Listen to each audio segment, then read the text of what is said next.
प्रभु यीशु मसीह आप सबको आशीष दे। आज हम परमेश्वर के वचन के द्वारा कुछ बातों पर मनन करेंगे। परमेश्वर का वचन हमें क्या सिखाता है। जब हम मत्ती की अंजील उसका 6 अध्याय के वचन 5 से पढ़ते हैं, उधर लिखा है, जब तू प्रार्थना करे तो कपटियों के समान ना हो, क्योंकि लोगों को दिखाने के लिए आराधनालयों में और सड़कों के मोड़ों पर खड़े होकर प्रार्थना करने उनको अच्छा लगता है। मैं तुम्हें सच कहता हूँ कि वे अपना प्रतिफल पा चुके। परंतु जब तू प्रार्थना करे तो अपनी कोठरी में जा और द्वार बंद करके अपने पिता से जो गुप्त में है प्रार्थना कर। तब तेरा पिता जो गुप्त में देखता है तुझे प्रतिफल देगा। प्रार्थना करते समय अन्य जातियों के समान बक बक ना करो, क्योंकि वे समझते हैं कि उनके बहुत बोलने से उनकी सुनी जाएगी।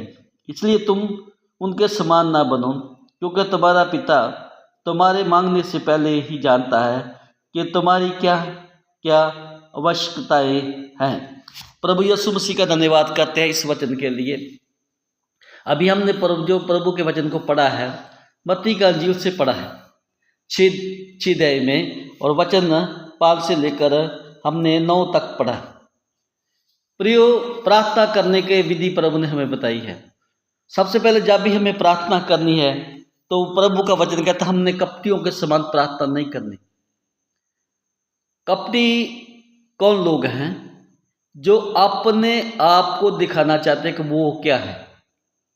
वो आराधनालय में मिल सकते हैं, वो गली बाजार में मिल सकते हैं, वो आपको जगह जगह पे मिल सकते हैं, जो कपट से भरे हैं।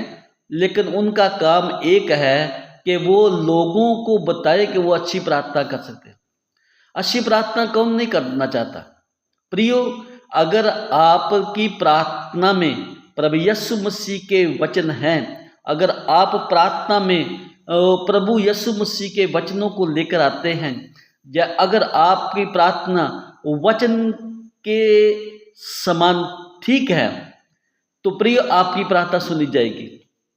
अगर आप कपट की प्रार्थना करोगे तो आपको कोई प्रतिफल नहीं मिलेगा। प्रियो, कपटी लोग को जो है वो दिखावे की प्रार्थना करते हैं। वो मन से प्रार्थना नहीं करते, वो आत्मा से प्रार्थना नहीं करते। उनकी प्रार्थना दिखावटी प्रार्थना होती है। अगर वो दिखावटी प्रार्थना करते हैं तो इसलिए उनका कोई भी प्रतिफल नहीं मिलता।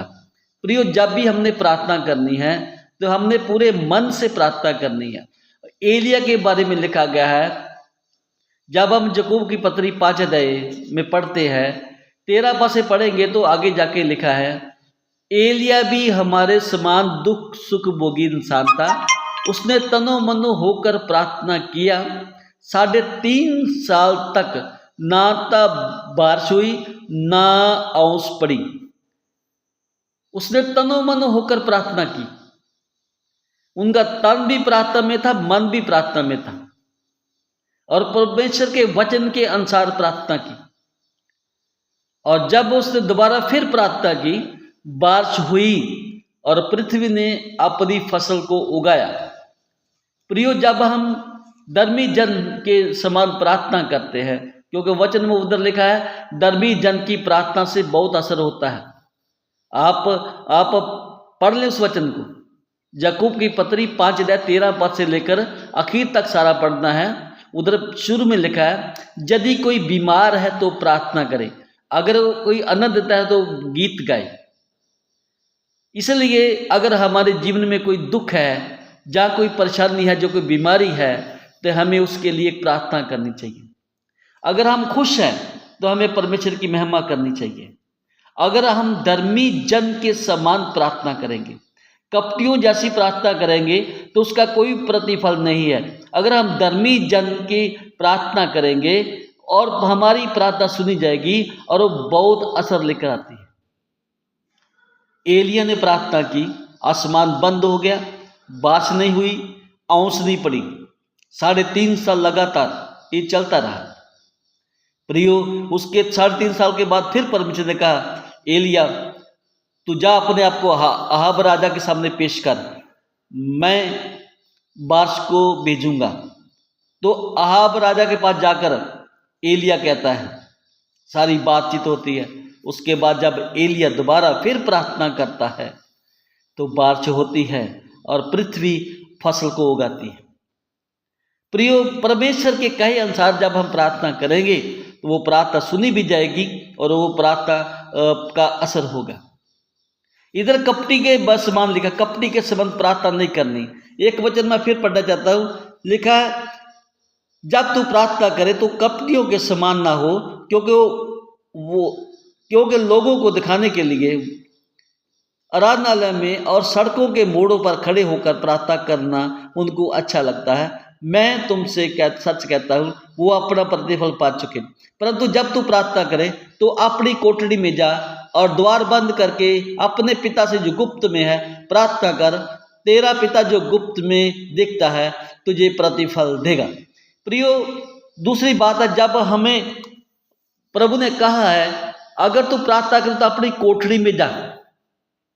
कई प्रार्थना हम सबके सामने कर सकते हैं, चर्च में प्रार्थना हो सकती है, पर कई बार ऐसा होता है कोई ऐसी प्रार्थना होती जो सबके सामने नहीं की जा सकती। उसके लिए प्रभु ने एक उदाहरण दिया है, हमने अपने घर में जाना है और दरवाजा बंद करके प्रार्थना करनी है। आपकी आवाज नहीं निकलनी चाहिए, आपके अंदर से आवाज नहीं आनी चाहिए, आपकी जुबान की आवाज नहीं आनी चाहिए। आप मन में प्रार्थना करें, गुप्त में प्रार्थना करें, तो परमेश्वर जो गुप्त में देखता है वो आपको गुप्त में वो आशीष देगा। क्योंकि कई बार हम बुड़ करके प्रार्थना करते हैं जिसका कोई भी प्रतिफल नहीं मिलता। और आगे जाके लिखा है वचन के उसी आगे थोड़ा, फिर जब तो लिखा है प्रार्थना करते समय अन्य जातियों के संबंध बक न करें, क्योंकि वह समझते हैं कि उनके बहुत बोलने से उनकी सुनी जाएगी। इसलिए अन्य जातियों के संबंध एक ही बात को रिपीट नहीं करना। बक करना उसको कहता है एक ही बात को बार बार रिपीट करना। परमेश्वर बहरा नहीं है, परमेश्वर अंधा नहीं है, वो देखता है हमें, वो सुनता है हमारी। इसलिए चिल्ला के प्रार्थना करने का भी कोई फायदा नहीं है। जो परमेश्वर आपके मन की आवाज को सुन सकता है वो आपकी जुबान की निकली हुई धीरे से आवाज को भी सुन सकता है। उसके कान हैं, वो सुनता है, उनकी आंखें हैं, वो देखता है। पर अगर हम कपटियों के समान प्रार्थना करेंगे और बक करके प्रार्थना करेंगे तो हमारी प्रार्थना सुनी नहीं जाएगी और उसका कोई प्रतिफल नहीं होगा। प्रियो, हमें सावधान रहना है। क्या करना है? मन लगा के प्रार्थना करनी है। हम प्रार्थना में हमारा एक सब्जेक्ट होना चाहिए, हमने प्रार्थना करनी किसके लिए है। अगर हमारा प्रार्थना में कोई लक्ष्य नहीं है तो कृपा करके प्रार्थना करनी बंद कर दीजिए। आपका प्रार्थना करने का एक लक्ष्य होना चाहिए। आपने किस काम के लिए प्रार्थना करनी वो ही टारगेट आपका होना चाहिए। ये नहीं आपको प्रार्थना किसी और काम के लिए कही जाए और तुम्हारे शब्द कोई और निकल जाए और उसके लिए कोई भी प्रतिफल ना हो। सावधान होकर प्रार्थना करें, नम्र होकर प्रार्थना करें, धर्मी जन के समान प्रार्थना करें, तभी आपकी प्रार्थना सुनी जाएगी और परमेश्वर आपको प्रतिफल देगा। प्रियो, जो अन्य जाति और जो कपटी लोग प्रार्थना करते हैं उनके समान कभी भी प्रार्थना ना करें, क्योंकि उनकी सुनी नहीं जाती। प्रभु कहता उन्होंने अपना प्रतिफल पा लिया। एक वचन और पढ़े लिखे, इसलिए तुम उनके समान ना बनो, क्योंकि तुम्हारा पिता तुम्हारे मांगने से पहले जानता है कि तुम्हारी क्या क्या आवश्यकताएं हैं। परमेश्वर हमारे बारे में जानता है हमें क्या जरूरत है। परमेश्वर को हमारी मांगों की लिस्ट देने की जरूरत नहीं है, उसके सामने वो गिड़गिड़ाने की जरूरत है, उसके आगे झुकने की जरूरत है, उसके उत्तर की बाट जोने की जरूरत है। परमेश्वर के आगे अपने मांगों की लिस्ट ना रखें।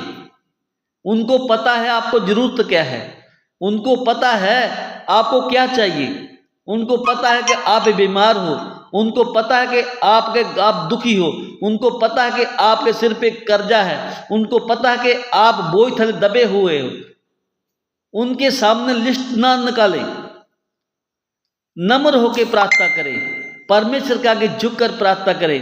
प्रार्थना करने से पहले अपने दोषों को मान लें, अपने पापों को मान लें और परमेश्वर प्रार्थना करें, प्रभु मैं अपनी गलतियों की माफ़ी मांगता, मुझे क्षमा कर। अगर मेरे काम जो मेरी गलतियों के कारण बिगड़ा हुआ है, जब मेरे घर में कला कलेश मेरी गलती के कारण है, तो मैं उस बात की क्षमा मांगता हूँ। परमेश्वर आपको क्षमा भी करेगा और परमेश्वर आपके घर के हालातों को भी सुधारेगा। हमें जरूरत है प्रार्थना करने की। हमने उन दुखी लोगों के लिए भी प्रार्थना करनी है और जो अंधकार में पड़े उनके लिए भी प्रार्थना करनी है और जो परमेश्वर से दूर है उनके लिए भी प्रार्थना करनी है। जो लोग मौत की तरफ जा रहे हैं उनके लिए भी प्रार्थना करनी है। जो लोग नशे में जा रहे हैं उनके लिए भी प्रार्थना करनी है। जो बुरे बुरे काम करते हैं उनके लिए भी प्रार्थना करनी है। पर हमारा हर प्रार्थना में एक टारगेट होना चाहिए, हम किसके लिए कब क्या प्रार्थना करनी है। प्रियो, प्रभु यीशु मसीह ने अपने चेलों को प्रार्थना करनी सिखाई और उसके वचन में लिखा, उसने कहा जे अंत तुम इसी रीति से प्रार्थना करो, हे हमारे पिता तू जो स्वर्ग में है, तेरा नाम पवित्र माना जाए। सबसे पहले हमने परमेश्वर के नाम को पवित्र मानना है और परमेश्वर से प्रार्थना करनी है, प्रभु तू स्वर्ग में है, तेरा नाम पवित्र माना जाए। फिर आगे लिखा, तेरा राज आए, तेरी इच्छा जैसे स्वर्ग में पूरी होती है वैसे पृथ्वी पर भी हो। स्वर्ग में परमेश्वर की इच्छा पूरी होती है, लेकिन पृथ्वी पर इंसान की इच्छा पूरी होती है। पृथ्वी पर दुष्ट आत्माओं की इच्छा पूरी होती है, शैतान की इच्छा पूरी होती है, इंसान की इच्छा पूरी होती है, लेकिन परमेश्वर की इच्छा पूरी नहीं होती। इसलिए प्रार्थना करते समय ये भी बोलना है, प्रभु तेरा राज आए, जैसी तेरी इच्छा स्वर्ग में पूरी होती है पृथ्वी में भी हो। आगे लिखना, हमारे दिन भर की रोटी आज हमें दे, और जिस प्रकार हमने अपने अपराधियों को क्षमा किया वैसे तू भी हमारे अपराधों को क्षमा कर, और हमें परीक्षा में ना ला परंतु बुराई से बचा, क्योंकि राज और पराक्रम और महिमा सदा तेरी है, आमीन। जब हम ऐसे करके प्रार्थना करेंगे, प्रभु तेरा नाम पवित्र माना जाए, प्रभु तेरा राज आए, प्रभु को महिमा दीजिए। आपकी प्रार्थना में प्रभु को महिमा होनी चाहिए। ये नहीं आप मनगढ़ंत बातें बोल बोल के लोगों को सुनाएं। मनगढ़ंत बातें बोलने की जरूरत नहीं है। परमेश्वर की पवित्रता में होकर चलना है। परमेश्वर के राज्य के लिए प्रार्थना करनी है कि पृथ्वी पर परमेश्वर का राज स्थापित हो जाए, हमारे जीवन में परमेश्वर का राज स्थापित हो जाए, हमारे चर्च के कलीसिया के लोगों के जीवन में परमेश्वर का राज स्थापित हो जाए, और हमारे नगर में, शहर में, हमारे राज्य में, हमारे देश में परमेश्वर का राज स्थापित हो जाए। हमने प्रार्थना में याद करना है, जब हम परमेश्वर राज के लिए प्रार्थना करेंगे, परमेश्वर हमारे लिए मार्ग खोलेगा और परमेश्वर हमें वो शब्द देगा जिस शब्दों की हमें जरूरत है। हमने अपने वो सभी परमेश्वर के दासों के लिए जो दिन रात हमारे लिए मेहनत करते हैं, उनके परिवार के लिए, उनकी सेवा के लिए भी प्रार्थना करनी है। जे नहीं हमने अपने लिए प्रार्थना करनी, हम उन सेवकों को भी अपनी प्रार्थना में याद रखेंगे जो हमारे लिए दिन रात आंसू बहाते हैं। हम उन दुखी लाचार बीमारों के भी प्रार्थना करेंगे जिनका कोई इलाज नहीं करा रहे।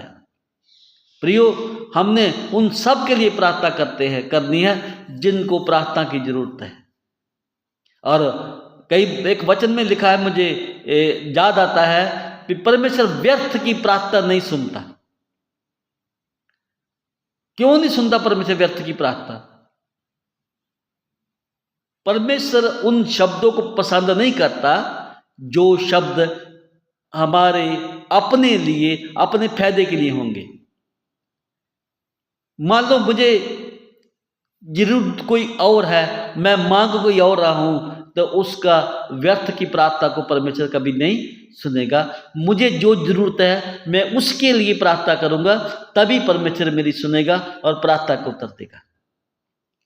प्रियो, हम परमेश्वर के आगे झुकेंगे, नम्र होकर प्रार्थना करेंगे, गुप्त रूप से प्रार्थना करेंगे, और तभी परमेश्वर हमारी समस्या का समाधान करेगा, हमें आशीष देगा, हमें अपने हाथों संभालेगा और हमारी सारी जरूरतें पूरी करेगा। आओ हम प्रार्थना करें। पवित्र पवित्र पवित्र से नाम के यहोवा परमेश्वर, आप धर्मी दयालु कृपालु परमेश्वर है। हम आपके अनुग्रह के सिंहासन के सामने झुकते हैं पिछले समय में अगर कोई गलती हो गई है उस बात की क्षमा कर, और प्रभु हमारे जीवन में जो भी दुख संकट परेशानी आई हैं उनको दूर कर और हमारे सारे अच्छे इंतजाम कर। पिता परमेश्वर, हम उन लोगों के लिए प्रार्थना करते हैं जो तुझसे दूर है, वो तेरे पास आ जाए, वो सब तेरी महिमा का कारण बने। पिता प्रभु, जो लोग इस प्रार्थना को सुन रहे हैं उन सब पे तेरा बड़ा अनुग्रह हो। धन्यवाद, आपने मेरी प्रार्थना सुना। प्रभु यीशु मसीह के नाम से मांगते हैं, आमीन। प्रभु आप सबको आशीष दे। अगर आपको जो अच्छा लगे आप दूसरे लोगों को शेयर कीजिए ताकि सभी लोग परमेश्वर की महिमा का कारण बने। सबको जय मसीह की।